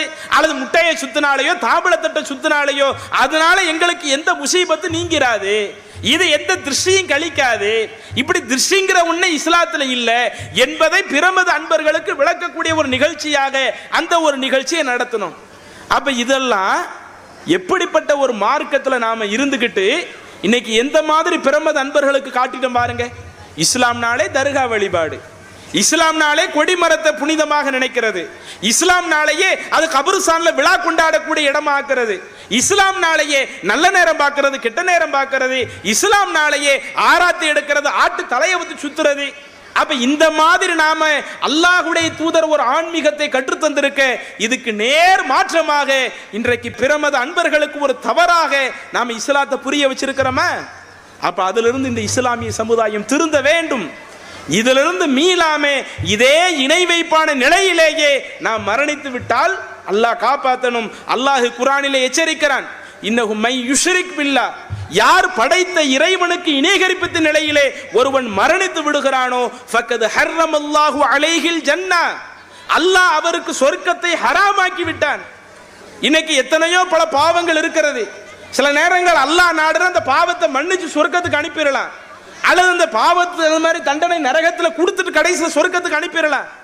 ஆனால் ஒருவன் வாழக்கூடிய காலகட்டத்தில் இறைவனுக்கு இணை கற்பிக்கக்கூடிய காரியத்தை செய்துவிட்டு அதிலிருந்து பாவ மன்னிப்பு கேட்காமல் அந்த கொள்கையிலிருந்து மீளாமல் ஒருவன் அதே நிலையிலே மரணித்து விடுகிறான் என்றால் ஃபக்கத் ஹர்ரமல்லாஹு அலைஹில் ஜன்னா, அல்லாஹ் அவருக்கு சொர்க்கத்தை ஹராமாக்கி விட்டான். வ மஅவாஹுன் நார், அவருடைய தங்குமிடம் மறுமையில் நரகம்தான். வமா லிஸ்ஸாலிமீன மின் அன்சார், இந்த அநியாயக்காரர்களுக்கு உதவுறதுக்கு யாரும் இருக்க மாட்டாங்க. இப்படி அல்லாஹ் குர்ஆன்ல சொல்றானே. எனவே இது போன்ற அந்த இணை வைப்பான காரியத்தை நாம பிரமத அன்பர்களுக்கு அதுதான் இஸ்லாமிய ஆன்மீகம் என்று காட்டாமல், இஸ்லாமிய ஆன்மீகம் என்பது படைத்த இறைவன் மட்டும்தான் வணங்கப்பட வேண்டும், அல்லாஹ்வினுடைய இடத்துல வேற யாரையும் வச்சு அழைக்க கூடாது, இறைவன் தான் அனைத்திற்குமே பெரியவன், அவனுடைய இடத்துல யாரும் வந்துட முடியாது என்கிற இந்த நம்பிக்கை தான் இஸ்லாத்தினுடைய அடிப்படை என்ற தத்துவத்தை நாம பிரமத அன்பர்களுக்கு கொண்டு போய் சேர்க்க வேண்டும். அதே மாதிரி இன்றைக்கு நாம இஸ்லாமிய ஆன்மீகம்னு சொல்லி இன்னும் சில காரியங்களை கடைபிடிக்கிறோம். குறிப்பாக ரபியுல் அவ்வல் மாதம் வருதுன்னு வைங்க, அந்த ரபியுல் அவ்வல் மாதம் வந்துருச்சுனாலேயே இன்றைக்கு பல இடங்கள்ல மௌலீது ஓதுறது அது ஒரு பெரிய ஒரு நிகழ்வாக நம்முடைய சமுதாயத்தால கடைபிடிக்கப்படுது. இன்றைக்கு நாங்க ரசூலுல்லாஹி ஸல்லல்லாஹு அவர்களை புகழ்கிறோம், அல்லாஹ்வின் தூதரை நாங்க மதிச்சு நாங்க மௌலீது படிக்கிறோம், பள்ளிவாசல்ல படிக்கிறோம், வீடுகள்ல படிக்கிறோம் என்று சொல்லி குறிப்பாக மத்த நாட்கள்ல செய்யக்கூடியவர்கள் ரபியுல் அவ்வல் மாதம் வந்து விட்டால் அதற்கு கூடுதல் முக்கியத்துவம் கொடுத்து செய்கிறார்கள். கேட்டா அதுக்கு என்ன காரணம் சொல்றாங்க? நாங்க ரசூலுல்லாவை தானங்க புகழ்ந்தோம், வேற யாரையுமா அங்க புகழ்ந்துகிட்டு இருக்கிறோம்? ரசூலுல்லாவை புகழ்ந்தா தப்பா? அதுல எது குற்றம் வந்துருமா? அதனால இதெல்லாம் ஒன்றும் பிரச்சனை இல்லைங்க. உயிரை விட மேலான தூதராக அல்லாஹ் நபி ஸல்லல்லாஹு அலைஹி வஸல்லம் அவர்களை பற்றி குர்ஆன்ல சொல்றானே, அதனால நாங்க ரசூலுல்லாஹி ஸல்லல்லாஹு அலைஹி வஸல்லம் புகழ்றோம். அல்லாஹ்வின் தூதரை புகழ்வது மார்க்கத்துல தடை கிடையாது. அந்த புகழுக்குன்னு ஒரு இலக்கணம் இருக்குதா? நம்ம இலக்கணத்தை தாண்டி புகழ்ந்துட முடியுமா? இன்றைக்கு இருக்கக்கூடிய அரசியல் தலைவர்களை பார்த்து கொடை வள்ளலேன்னு புகழ்வாங்க. ஆனா அவனுக்கும் தர்மத்துக்கும் சம்மதமே இருக்காது. சரியான கஞ்சனை போய் கொடை வள்ளன்னு புகழ்வாங்களே, இப்படி இல்லாத ஒன்றை சொல்லி புகழ்வதா? எங்களுடைய எதிர்காலமே, தமிழகத்தினுடைய எதிர்காலமே, ஏதோ அவர் தான் ஒட்டுமொத்த தமிழகத்தையும் காக்கிற மாதிரி இப்ப அடுத்தவங்க இப்படி ஒருவரை புகழ்கிறார் என்றால் அது ஒரு விதம். நம்ம இறைவனுடைய மார்க்கத்தில் இருக்கிறோம், நமக்கு அனுப்பப்பட்ட இறை தூதரை நீங்க புகழ்வதாக சொல்றீங்க. அந்த இறை தூதரை புகழ்வதாக இருந்தால் அதற்குன்னு ஒரு அளவுகோல் இல்லையா? அதுலயும் ரசூலுல்லாஹி ஸல்லல்லாஹு அலைஹி வஸல்லம் அவங்க ஒரு அழகான அணுகுமுறையை நமக்கு சொல்லி தர்றாங்க. எப்படி சொல்லி தர்றாங்க? லா துத்ருனி கமா அத்ரத்தின் நஸாரா மஸீஹ் இப்னு மரியம், மரியமுடைய மகன் ஈசாவை அந்த கிறிஸ்தவர்கள் எப்படி வரம்பு மீறி புகழ்ந்தாங்களோ அந்த மாதிரி நீங்க என்னை புகழ்ந்துராதீங்க. நீங்க என்னை புகழ்வதாக இருந்தால் ஃபகூலு அப்துல்லாஹி வ ரசூலு, என்னை அல்லாஹ்வுடைய அடிமைன்னு சொல்லுங்க, தப்பு இல்லை. என்ன அல்லாஹ்வுடைய தூதர்னு சொல்லுங்க, தப்பு இல்லை. ஆனா இதை தாண்டி நான் அல்லாஹ்வுடைய அடிமை என்பதை தாண்டி அல்லாஹ்வுடைய இடத்துல என்னை கொண்டு போய் வைக்காதீங்க. ரசூலுல்லாஹ் சொன்னாங்கல்ல. அதே போல சஹீஹுல் புகாரியில பதிவு செய்யப்பட்ட இன்னொரு நபிமொழி, ரபியா என்று சொல்லக்கூடிய ஒரு பெண்மணி, அவங்களுடைய திருமண நாள் அன்று ரசூலுல்லாஹ் என்ன செய்யறாங்க, அவங்களுடைய வீட்டிற்கு போறாங்க. அவங்க வீட்டுக்கு போனா அங்க சில சிறுமிகள் என்ன செய்யறாங்க, கையில சின்ன அளவிலான ஒரு தஃபை வச்சு அவங்க பத்ர் போர்ல இறந்து போன அந்த முன்னோர்களை பற்றி பாட்டு படித்துக் கொண்டிருக்கிறார்கள் கவிதை நடையில. அப்ப ரசூலுல்லாஹி ஸல்லல்லாஹு அலைஹி வஸல்லம் அவங்க வந்ததை பார்த்து விட்டு அங்க இருக்கிற சிறுமிகள்ல ஒரு சிறுமி சொல்றாங்க, வஃபீனா நபியுன், எங்களிடத்திலே ஒரு இறை தூதர் இருக்கிறார், யஅலமு மாஃபிகள், அந்த இறை தூதர் நாளை என்ன நடக்குமோ அதை அறியக்கூடிய ஒரு தூதர் எங்கள்ல இருக்கிறார் என்று ஒரு சிறுமி அந்த டயத்தில் என்ன செய்யறாங்க, தன்னுடைய கவிதையில இப்படி ஒரு வரியை சேர்க்கிறாங்க. இதை பார்த்து ரசூலுல்லாஹி ஸல்லல்லாஹு அலைஹி வஸல்லம் உடனே என்ன செய்யல, சரி நல்லதான் சொல்றீங்க, எனக்கு மறைவான விஷயம் இருக்கிறதா நீங்க சொல்றீங்க, இதே மாதிரி சொல்லிக்கிடுங்கன்னு சொல்லல. தயி முதல்ல இப்படி சொல்றதை நிறுத்துங்க. இதுக்கு முன்னாடி நீங்க சொன்னீங்களே அப்படி சொல்றது பிரச்சனை இல்லை. நீங்க இதுக்கு முன்னாடி பத்ர் களத்துல இறந்து போனவர்கள் புகழ்ந்து நீ கவிதையா படிச்சீங்க, அது தப்பு இல்லை. என்ன நீங்க எங்கள்கிட்ட உங்க இறை தூதர் இருக்கிறாங்க, அவங்களுக்கு மறைவான விஷயம் எல்லாம் தெரியும் என்று மறைவான ஆற்றல் முழுக்க முழுக்க அந்த இல்முல் கைப் அல்லாஹ் ஒருவரிடத்துல மட்டும் இருக்க அந்த தன்மை எப்படி எனக்கு இருக்கிறத சொல்ல முடியும்? இப்படி சொல்றத நிறுத்துங்க என்று அல்லாஹ்வுடைய தூதர் கண்டித்தாங்களே. அப்ப இறைவனுடைய தூதர் நபி ஸல்லல்லாஹு அலைஹி வஸல்லம் அவர்கள் தன்னை புகழ்வதாக இருந்தால் அதற்குன்னு ஒரு எல்லைகளை கற்றுத்தந்திருக்கும் பொழுது என்னை அல்லாஹ்வுடைய அடிமையாக பாருங்க, அல்லாஹ்வுடைய இடத்துல கொண்டு போய் வச்சிராதீங்கன்னு சொன்னா அந்த சுபஹான மௌலிதுல என்ன இருக்குது? அந்த கஃபாருல் ஹதாயா, நீங்க தான் பாவத்தை மன்னிக்க கூடியவங்க. அந்த சத்தாருல் மசாவி, அழித்துழைக்கக்கூடிய பாவத்தை மன்னிக்க கூடியவங்க. கஃபீரு அன்னி துனூபி, எங்க தவறுகளை எல்லாம் மன்னிச்சிருங்க. ரசூலுல்லாஹி ஸல்லல்லாஹு அலைஹி வஸல்லம் அவர்கள் தான் பாவத்தை மன்னிப்பார்கள், நீங்க எங்க பாவத்தை மன்னிங்கன்னு கோரிக்கை வைக்கிறீங்களே. ஆனா ரசூலுல்லாஹி ஸல்லல்லாஹு அலைஹி வஸல்லம் அப்படி கட்டுத்தந்தாங்களா? பாவ மன்னிப்பு என்னிடத்துல கேளுங்கன்னு சொன்னாங்களா? தொழுகையில் அத்தஹியாத் இருப்புல ஓதக்கூடிய ஒரு துஆவை சொல்லி காட்டுறாங்க. அல்லாஹும்ம இன்னி ஸலம்து நஃப்ஸி துல்மன் கஸீரா, இறைவா நான் எனக்கு நானே எவ்வளவோ அநியாயம் செய்து விட்டேன், நான் செய்யக்கூடிய அந்த அநியாயத்தை நீ மன்னித்து விடு.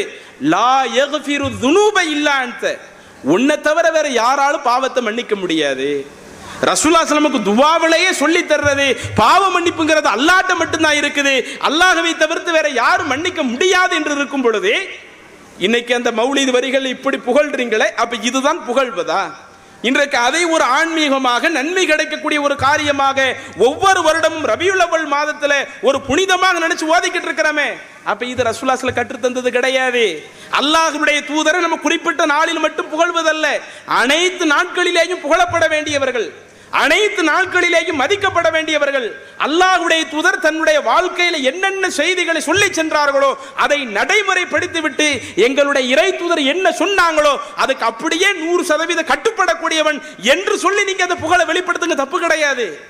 எதை ரசூலுல்லாஹ் அனுமதிக்கலையோ அனுமதிக்காத காரியங்கள் இன்றைக்கு மக்களுக்கு மத்தியில் செய்துவிட்டு அதுதான் இஸ்லாத்தினுடைய ஒரு தனி அம்சம் மாதிரி காட்டிக்கிட்டு இருக்கிறீங்களே. அதே மாதிரி பாத்தீங்கன்னா இப்ப நாம ஷாபான் மாதத்துல இருக்கிறோம். அதுல இப்ப கூட பாங்கு சொன்னாங்களா இல்லையா? எப்போது நீங்க பாங்கு சொல்றது பார்த்தா 8:45 இருக்காது. ஆனா இன்னைக்கு 8:45 பாங்கு சொல்லப்படுது. நம்முடைய மர்கஸ்லேயும் இன்றைக்கு பாங்கு சொல்லப்பட்டது. இங்க ஒரு நிகழ்ச்சி வச்சிருக்குங்கிறதுனால பாங்கு டயத்துல நம்ம மாத்த மாட்டோம். பள்ளிவாசல பாங்கு சொல்லப்படுறது பாங்கு சொல்லிடுவோம். தொழுகையை பொறுத்த வரையில அங்க பாங்கு சொல்லி முடிச்சு ஆரம்பத்துல தொழுகை இருக்கிறவங்க போய் தொழுதுக்குவாங்க.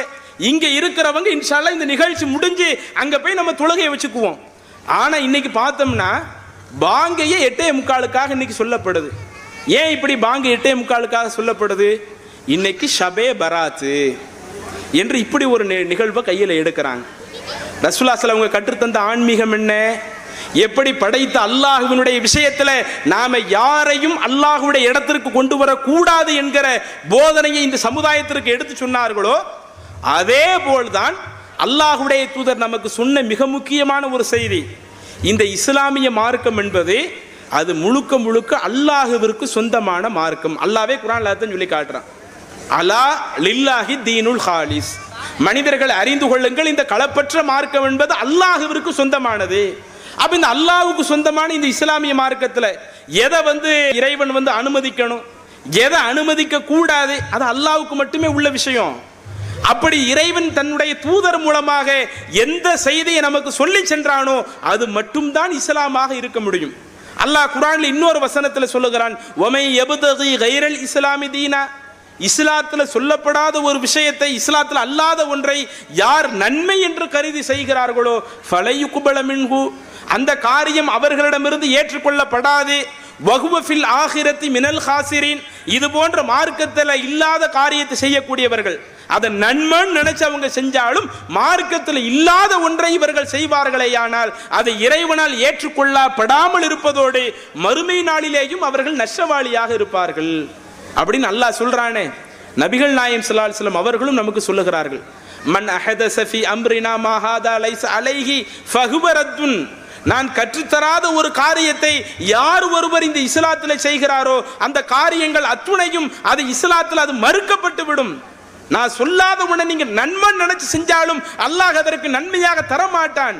அப்ப இஸ்லாத்துல நாம எந்த ஒரு காரியத்தை செய்யறதா இருந்தாலும் அதை நீங்க மௌலித் ஓத நினைக்கிறீங்களா, அல்லது ஷபே பராத்னு அதுல சில காரியங்களை செய்ய நினைக்கிறீங்களா, அல்லது ஒரு தொழுகையை தொழுக நினைக்கிறீங்களா, ஒரு நோன்பு வைக்க நினைக்கிறீங்களா, எதுவா இருந்தாலும் அதற்கான ஆதாரங்கள் குர்ஆனிலே சொல்லப்பட்டிருக்க வேண்டும். நபிமொழிகளில் ஆதாரபூர்வமான செய்திகள் அது சொல்லப்பட்டிருக்க வேண்டும். அல்லாஹ்வின் தூதரால் தன்னுடைய 23 ஆண்டு கால வாழ்க்கையில சொன்ன செய்த காரியங்களாக இருக்க வேண்டும். எது அல்லாஹ்வின் தூதரால் சொல்லப்படாத அவர்களால் செய்யாத காரியங்களாக இருக்குதோ அதற்கும் இஸ்லாத்திற்கும் சம்பந்தம் இல்லை. இதுதான் இஸ்லாத்தினுடைய ஆன்மீகத்தின் இன்னொரு பகுதி. இந்த மார்க்கத்தை முழுக்க முழுக்க சொல்வதற்குரிய தகுதி படைத்த இறை தூதர் அவர்களுக்கு மட்டும்தான் இருக்கிறது. அவர்கள் தான் இறைவனிடத்திலிருந்து வஹியை பெற்று தருகிறார்கள். அந்த இறைவனுடைய வழிகாட்டுதல் மட்டும்தான் நாம பின்பற்றப்படுவதற்கு உகந்தது. இத்தபிஉ மா உன்ஸில இலைக்கும் மிர் ரப்பிக்கும். உங்கள் இறைவனிடமிருந்து எது உங்களுக்கு சொல்லப்பட்டதோ அதை நீங்கள் பின்பற்றுங்கள். வலா தத்தபிஉ மின் தூனிஹி அவுலியா. அதை விடுத்து வேற யாரையும் எதையும் பொறுப்பாளர்களாக ஆக்கி பின்பற்றாதீர்கள்.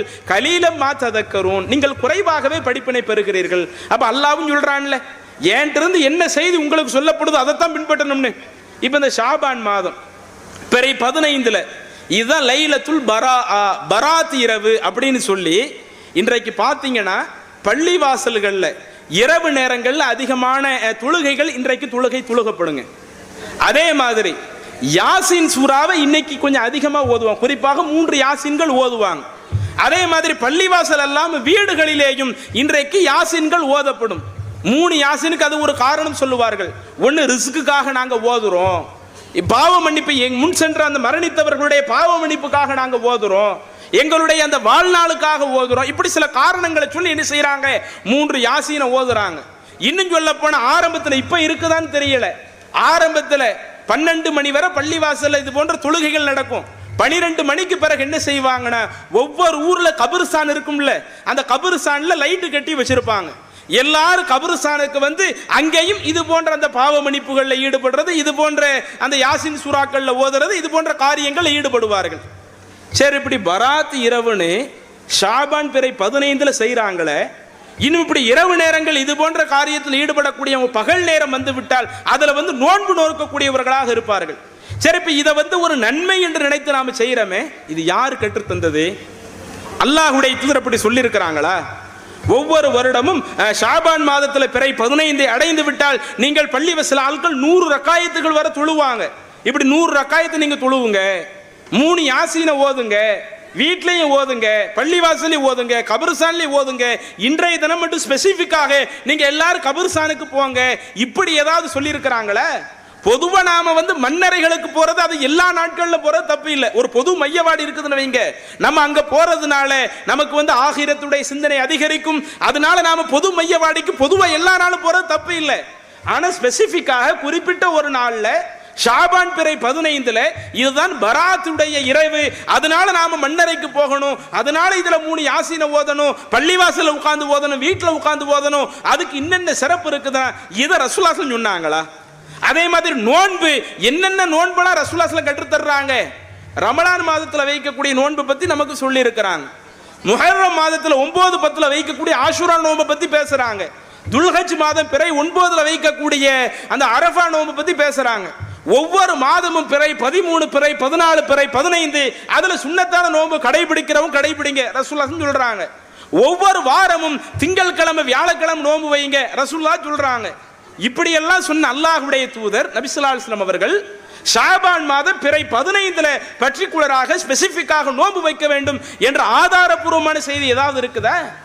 ஆதாரபூர்வமான நபிமொழிகள் எதுலையுமே பராத் இரவுகள் என்றோ, அதுல நாம 100 ரக்காயத்துகள் தொழுக வேண்டும் என்றோ, 3 யாசீன்கள் ஓத வேண்டும் என்றோ, அன்றைய தினம் மட்டும் குறிப்பிட்டு மன்னரைக்கு அடக்கத்தலங்களுக்கு போக வேண்டும் என்றோ, அந்த பகல் பொழுதிலே நாம் நோன்பு நோக்க வேண்டும் என்றோ, இப்படி எந்த ஒரு காரியமும் நமக்கு சொல்லப்படாமல் இருக்கும் பொழுது நாம எப்போதும் செய்யக்கூடிய அந்த இபாதத்தான அந்த பாங்கை கூட, அந்த பாங்கு அதனுடைய நேரத்தில் சொல்லிட்டு அந்த தொழுகை டயத்தை கூட சரி மார்க்கம் சொன்ன சில காரியங்களுக்காக அந்த தொழுகை நேரத்தை பிற்படுத்தி சொல்வது அது தப்பு இல்லை.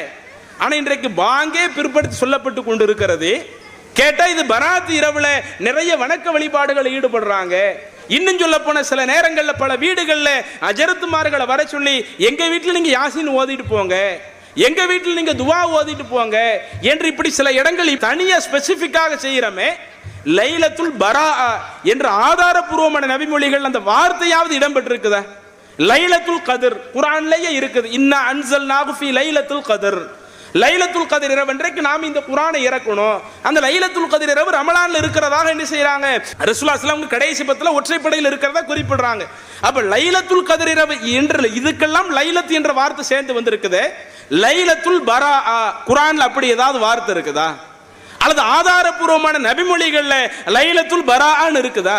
அதுல இந்த வணக்க வழிபாடுகள் செய்யணும்னு இருக்குதா? அப்ப இப்படி அல்லாஹ்வுடைய தூதர் கற்றுத்தராத எத்தனையோ பல காரியங்களை நாம் அது இஸ்லாத்தினுடைய ஒரு கடமையாக இன்றைக்கு செய்து கொண்டிருக்கிறோமே. எதை ரசூலுல்லாஹி ஸல்லல்லாஹு அலைஹி வஸல்லம் சொல்லலையோ, எதை ரசூலுல்லாஹி ஸல்லல்லாஹு அலைஹி வஸல்லம் அவர்கள் மூலமாக நமக்கு வழிகாட்டப்படலையோ, இப்படி வழிகாட்டப்படாத காரியங்களை எல்லாம் நாம் நன்மை என்று நினைத்து செய்தால் இது நிறைய நன்மை கிடைக்கும் நாம நினைப்போம். யாசீன் தானே ஓதுற, வேற எதையும் நம்ம படிக்கலையே. அதே மாதிரி தொழுகதான செய்யற, வேற எதுவும் செய்யலையே. நோபுதான வைக்கிற, வேற எதுவும் பாவமான காரியத்தில் ஈடுபடலையே என்று நீங்கள் நினைக்கலாம். ஆனால் அல்லாஹ் நமக்கு சொன்னது என்ன? யார் ஒருவர் இந்த மார்க்கத்தில் சொல்லப்படாத ஒரு காரியத்தை அது அவருடைய பார்வையில் நன்மை என்று நினைத்தாலும் ஃபலையுக்பல மின்ஹு அந்த காரியம் அவரிடமிருந்து ஏற்றுக்கொள்ளப்படாது. வஹுவ ஃபில் ஆகிரத்தி மினல் காசிரின் இந்த மார்க்கத்தில் இல்லாத காரியங்களை செய்யக்கூடியவர்கள் நஷ்டவாளியாக இருப்பார்கள் என்று அல்லாஹ் சொன்னானே. அப்ப இது போன்ற செய்திகளை எல்லாம் மனதிலே பதிய வைத்தவர்களாக அந்த ஷிர்க் என்பது அதுக்கும் இஸ்லாத்திற்கு சம்பந்தம் கிடையாது. அதே போல் அல்லாஹ்வுடைய தூதர் கற்றுத்தராத ஒன்றை நன்மை என்று நாம உருவாக்கி செய்வது அதற்கும் இஸ்லாத்திற்கும் கற்றுத்தர கிடையாது. இதைத்தான் ரசூலுல்லாஹி ஸல்லல்லாஹு அலைஹி வஸல்லம் அவர்கள் அன்றைய கால மக்களுக்கு எடுத்து சொல்லி இந்த இஸ்லாத்தில் அவங்களை வாழ்த்தெடுத்தார்கள்.